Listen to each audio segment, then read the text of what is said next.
हम ऐसे एक ज्वलंत और ऐसे संवेदनशील मुद्दे पर बात करेंगे जो पिछले दिनों झारखंड की राजनीति में काफी महत्वपूर्ण है, और पूरे देश की राजनीति में भी अलग अलग जगहों पर, चाहे फिर राजस्थान की बात करें या मध्य प्रदेश की बात करें, छत्तीसगढ़ की बात करें, ये छाया हुआ है अभी ये मुद्दा। क्योंकि 2021 का जो नेक्सस जो है, जो जनगणना जो होनी है, उस पर एक मांग आ रही है आदिवासी धर्म कोड या फिर सरना धर्म कोड। झारखंड से ये मांग आई है क्योंकि सरना को लोग मानते हैं यहाँ के आदिवासी समुदाय के लोग। तो एक मांग आई है, इस पे नई बहस छिड़ी है कि आखिर इसकी जरूरत क्या है। कई भी हिंदू न था न है।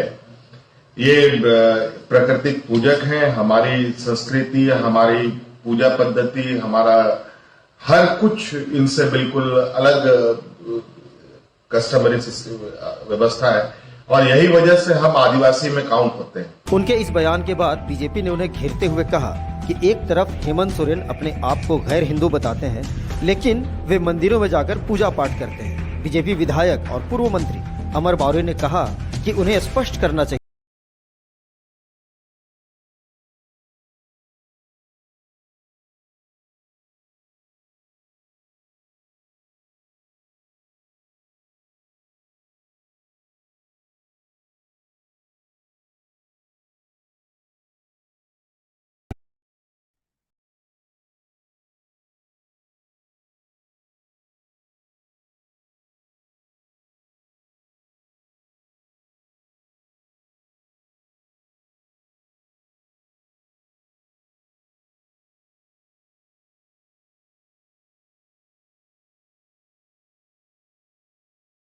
जो महत्वपूर्ण भूमिका ये है कि आदिवासियों को लेकर एक जो बातें जो आ रही हैं, कि वो कौन है। सरना धर्म कोड की मांग आपने रखी है और उसको लेकर तमाम आपने कहा गया, ये आप अभियान चला रहे हैं। क्या कहेंगे आप, ये जो मुद्दा है किस तरीके से देख रहे हैं?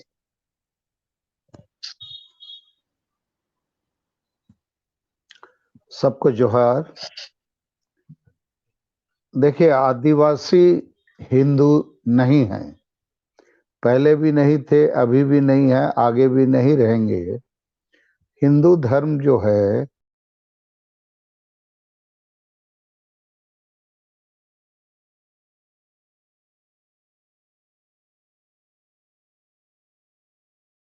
ना, उसमें वैदिक मंत्र होते हैं। उनकी एक परंपरा है जो सदियों सनातन काल से भी चली आ रही है। प्रकृति को पूजते हैं, चाहे वो सूरज की पूजा हो, धरती की पूजा।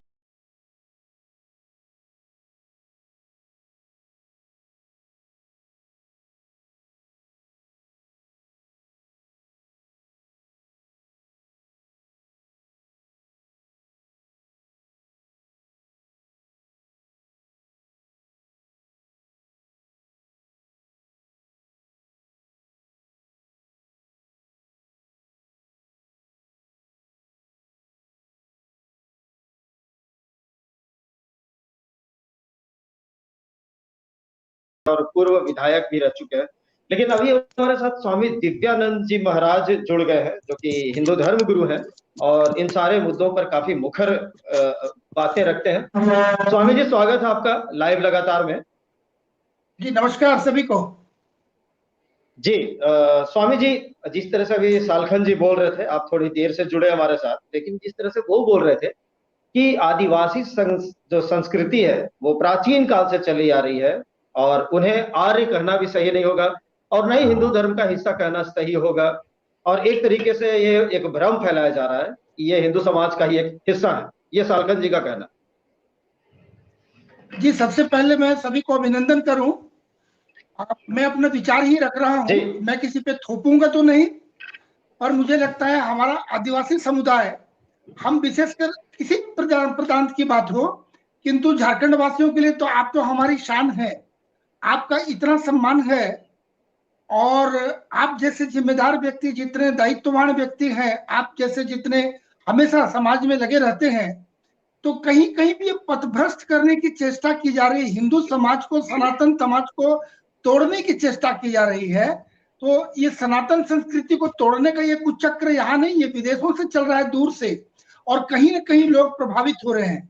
तो मेरा ये निवेदन होगा कि जिस प्रकार ये सभी मानेंगे मेरी बात को अवश्य, कि देखिए सिख समाज को तोड़ने की चेष्टा की गई, कहते हिंदू मुस्लिम सिख ईसाई, तो बाकी तो है ही, लेकिन आज भी कभी कभी हम देखते हैं कि हिंदू मुस्लिम सिख, हिंदू और सिख क्या, हिंदू तो वहीं से निकला हुआ एक पंथ है जो बिल्कुल शुद्ध रूप है, आज वो पथभ्रष्ट हो गए हैं। अब धीरे धीरे अब हमारे आदिवासी समाज को लोग बरगला रहे हैं, और इसका एक ही प्रमाण है बहुत बड़ी चीज, कि हम तो सहृदय आपका सम्मान करते हैं कि आपके हम साथ हमेशा रहे हैं, आप हमारा साथ हमेशा रहे हैं।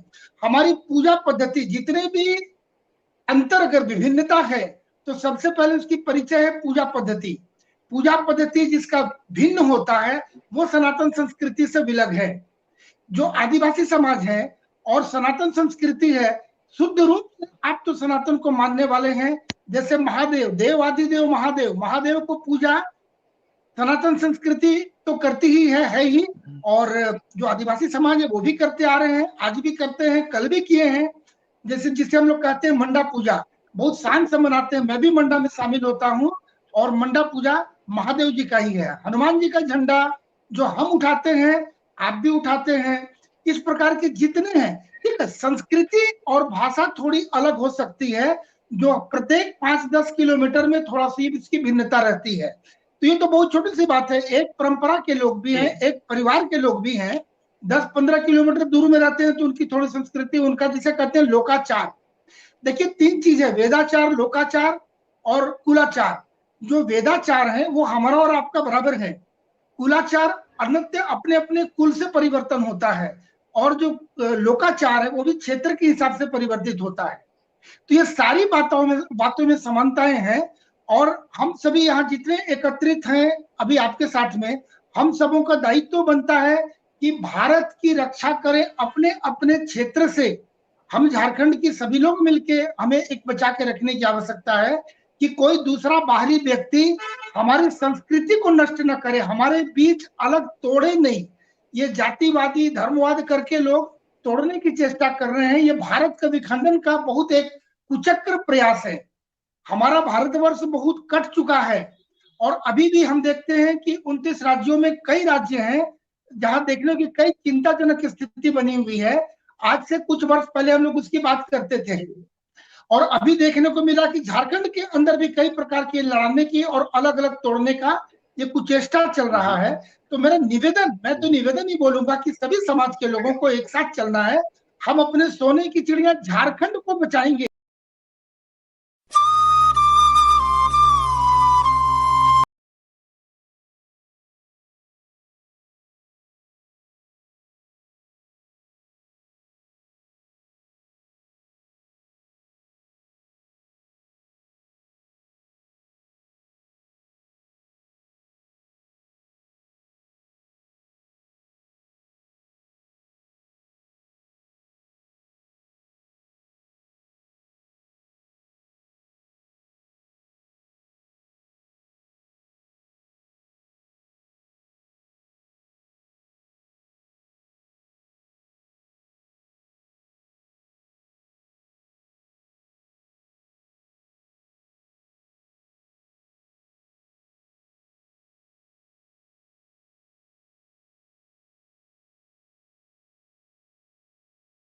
और ये तोड़ने का प्रयास पहले जाति और समुदाय के अंदर आकर तोड़ रहे हैं लोग। तो इसके लिए हमें आगे आना पड़ेगा।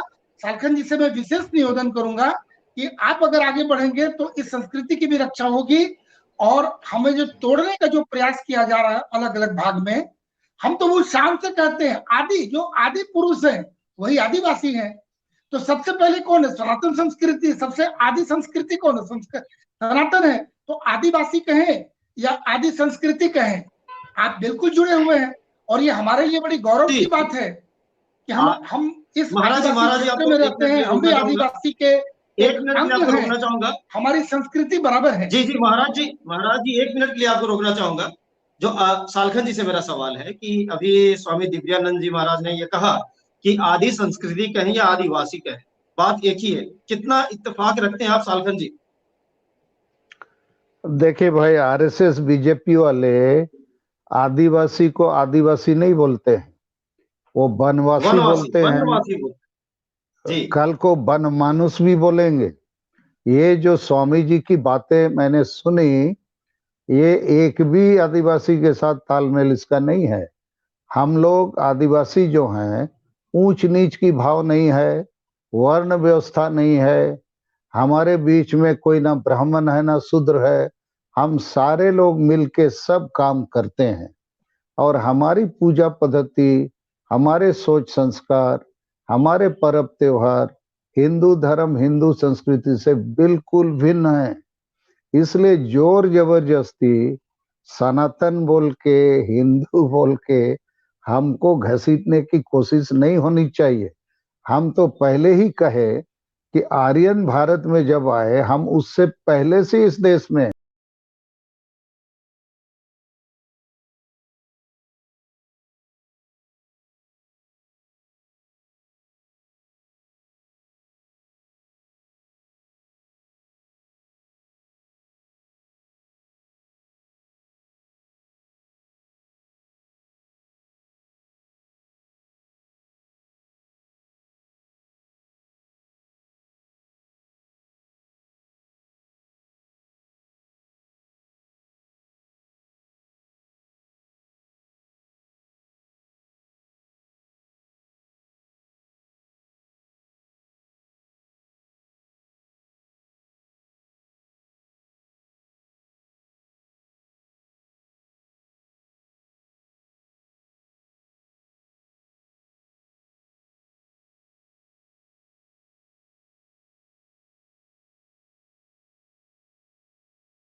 सौहार्द की बात है, सांप्रदायिक सौहार्द की बात है, धार्मिक सौहार्द की बात है, पूरे देश स्तर पर बात होनी चाहिए।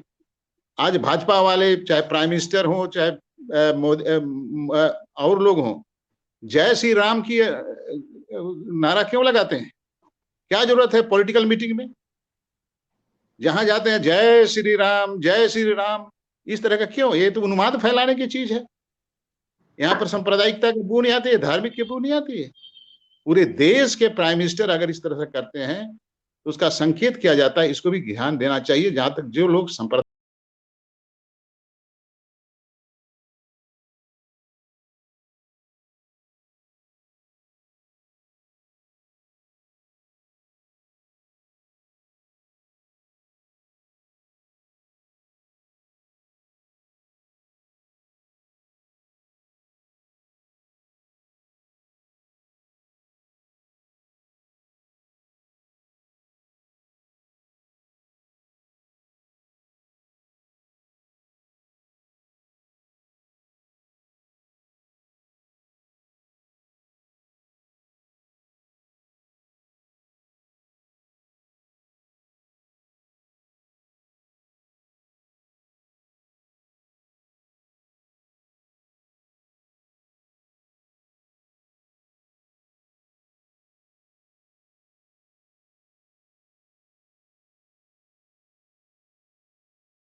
बोलना चाह रहा है, इसीलिए स्वामी जी आखिर जिस तरीके से डॉक्टर कर्मा राव बोल रहे हैं कि जय श्री राम की जरूरत आखिर आपको पॉलिटिकल सभाओं में क्यों पड़ती है? हालांकि मैं ये सवाल आपसे माकूल नहीं होगा क्योंकि आप किसी राजनीतिक देखिए दल से नहीं है, सर्वप्रथम मैं बताऊं, कहीं ना कहीं वहां भी तो धर्म का इस्तेमाल हो रहा है, भगवान श्री राम का इस्तेमाल हो रहा है।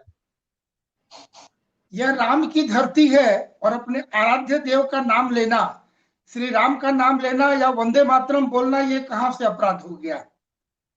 हम हिंदुस्तानी हैं तो सिर्फ राम को अगर हम बोलते आ रहे हैं तो ये तकलीफ हो रही लोगों को, जबकि श्री राम तो कोई भी ले सकता है। ऐसा कहीं किसी की बपोती नहीं कि बीजेपी वाले बोल रहे हैं बाकी लोग नहीं बोल के स्वयं को प्रदर्शित कर रहे हैं कि हम आपके साथ नहीं हैं, या राम को वो छोड़ रहे हैं। राम तो आराध्य हैं भारतवर्ष के, ये सभी के लिए है, ये सिर्फ संघ वालों का और बीजेपी वालों का नहीं है। मैं मानता हूं आपकी बात, जैसा भी आपने बताया कि अर्चना कीजिए, ये तो व्यक्तिगत मामला है। प्रधानमंत्री का भी अपना धर्म है, साधना करते हैं, आप एकांतवास करते हैं, आप खुद एकांतवास करते हैं, मुझे पता है। तो साधना तो अपने दिल में होनी चाहिए ना, मन में होनी चाहिए। हरी सभा में जय श्री राम कहने का क्या मतलब है? वो भी कहीं ना कहीं भावनाओं के साथ खिलवाड़ मानते हैं। राम से नीति सीखते हैं, मर्यादा पुरुषोत्तम है, ये पूरा विश्व राम को मानता है किसी न किसी तरीके से। तो हमारा देश का जो प्रकृति है, हम जैसे स्वभाव वाले हम भारतवासी हैं, हमारे अंदर शौर्य है, पराक्रम है, शालीनता भी है, मर्यादा को लेकर चलते हैं। ऐसे ही भारत का एक हमारा स्वरूप है। इस प्रकार की जो परिकल्पना है, इसके जो आराध्य देव है, उनको नाम लेकर अगर ऊर्जान्वित होते हैं तो इसमें बुरा क्या है? इससे कोई बुराई नहीं है। यहाँ कोई जाति धर्म की बात नहीं है। हिंदुस्तान में रहने वाले हिंदुस्तान का अगर हिंदू देवता लेते तो कोई बुरा नहीं है। और राम तो सभी के हैं, श्री राम सभी के हैं, सिर्फ किसी एक पार्टी के नहीं है। जो पार्टी श्री राम नहीं बोल रहे हैं वो स्वयं को अलग कर रहे हैं हिंदुस्तान से। ये कोई ब्रांड थोड़ी है। जी स्वामी जी, चलिए स्वामी जी इस पर रिएक्शन लेंगे, लेकिन हम एक बार देवघर चलते हैं। वहां हमारे सहयोगी जी, थोड़ा अनम्यूट कर लें अपने आप को। तकनीकी रूप से मैं ज्यादा उलझना नहीं चाहूंगा जी। मैं यही बोलूंगा कि जो पहले बोला था कि आदिवासी भारतवर्ष में, हमारे झारखंड में वो धरोहर है। मैं बहुत गर्व से बोलता हूं कि यहाँ के आदिवासी हमारे हैं, हम उनके हैं। लेकिन ये कौन सा ग्रहण लग गया कि ये पूरा फ्लेवर बदल गया, अब ये दूसरी भाषा लोग बोलने लग गए। आप हमारे साथ पूजा करते आ रहे हैं, हम आपकी पूजा में शामिल होते हैं। पूजा में शामिल होना एक अलग बात है, लेकिन मनाना अलग बात है। जितनी हम हनुमान जी का झंडा लेते हैं, आदिवासी समाज कम नहीं लेता है, कितनी श्रद्धा से लेते हैं। और वो अगुवाई कर रहे हैं, हमेशा अगुवाई कर रहे हैं।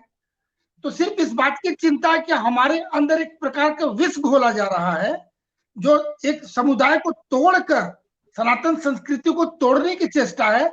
और ये भारत का विभाजन का एक कुप्रयास है। इसीलिए इस चीज पर लोगों को ध्यान देने की आवश्यकता है। वर्ण की बात कर रहे थे, तो वर्ण की बात पे मुझे ध्यान आ रहा है एक बात पे।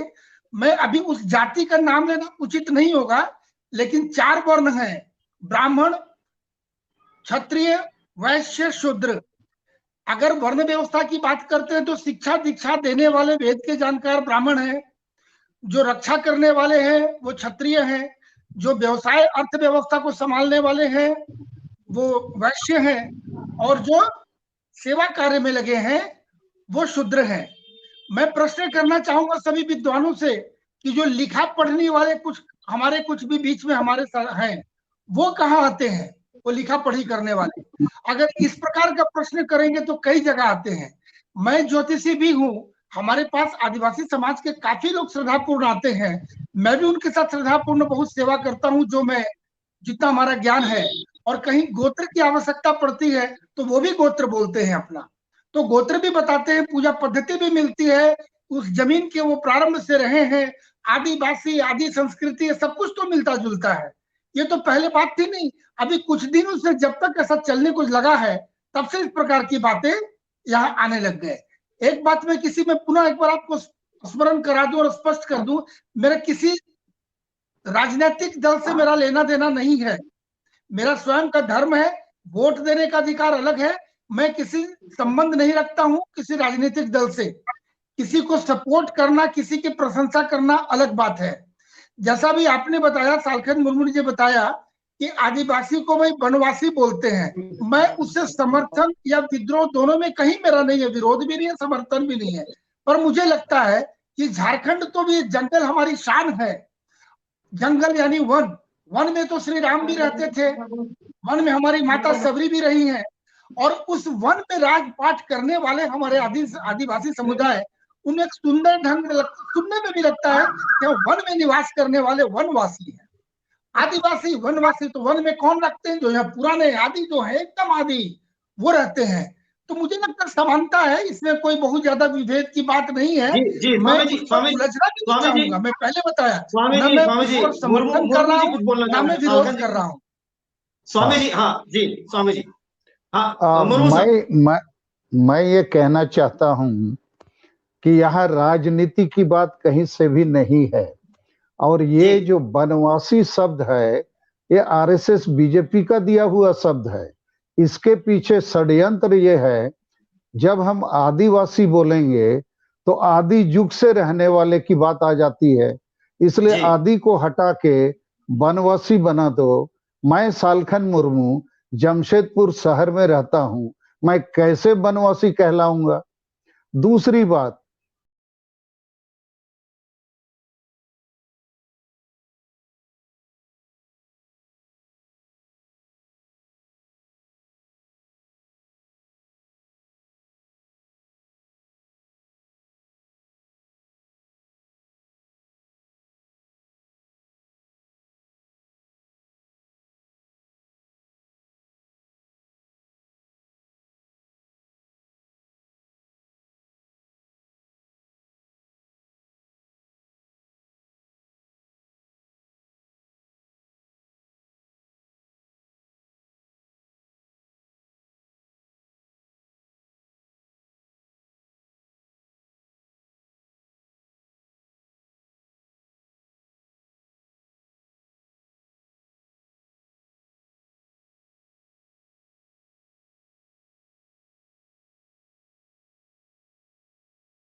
यासी जी ने कहा आदिवासी बल्कि सभी है, इंडो आर्यन।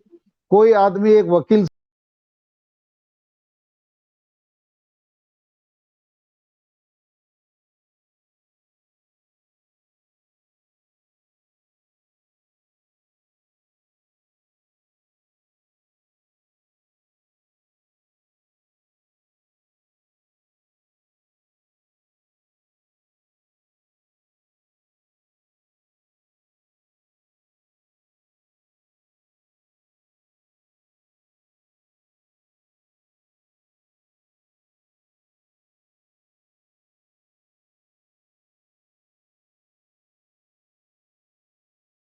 श्री राम जी वनवास कहाँ गए थे?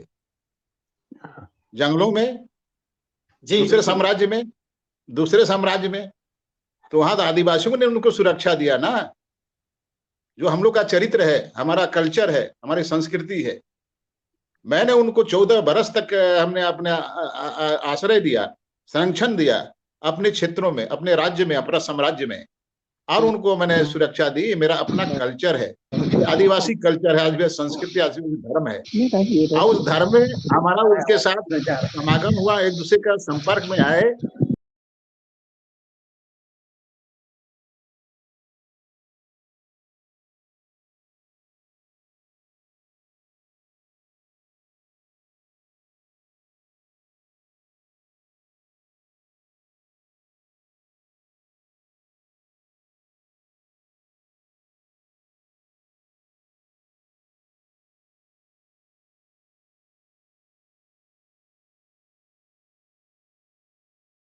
और ये जो मुद्दा है ये वाकई बहुत ही संवेदनशील मुद्दा है, और अब ये कई कोर्ट में भी ये मामला है जो अब सेंसस को लेकर कि क्या धर्म कोड मिल पाएगा या नहीं मिल पाएगा। और राजनीतिक बहस तो अपनी जगह पे है, लेकिन जो सामाजिक सौहार्द है वो बिल्कुल कहा जाए तो झारखंड की बात करें या छत्तीसगढ़ की बात करें या पूरे भारत की बात करें, जहां जहां भी आदिवासी समाज है वो बिल्कुल सामंजस्य स्थापित करके है, एक मिलजुल कर रहता है।